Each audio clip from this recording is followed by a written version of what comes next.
Hello दोस्तों, आई गुलियल्मो Markovnikov हूँ। 1895 में मैंने पहला वायरलेस रेडियो बनाया। लोग दूर दूर से एक दूसरे से कनेक्ट हो गए। वाह।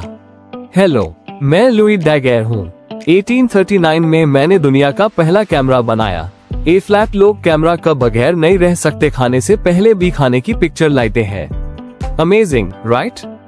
हाय, मैं फाइलो फार्न्सवर्थ हूँ। 1927 में मैंने पहला इलेक्ट्रॉनिक टीवी बनाया और आज दुनिया का हर घर में टीवी है।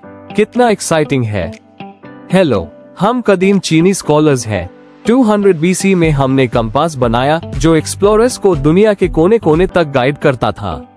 आज के GPS और गूगल मैप्स उसी की वजह से है। हेलो, मैं काई लूम हूँ। 105 AD में मैंने पेपर बनाया।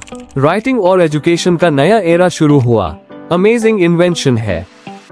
हेलो दोस्तों, हम सॉन्ग डायनेस्टी स्कॉलर्स हैं। 1023 AD में हमने पहली पेपर मनी इंट्रोड्यूस की। तिजारत और ट्रेड को नई लाइफ मिली। आज की दुनिया सिर्फ पैसे से चलती है।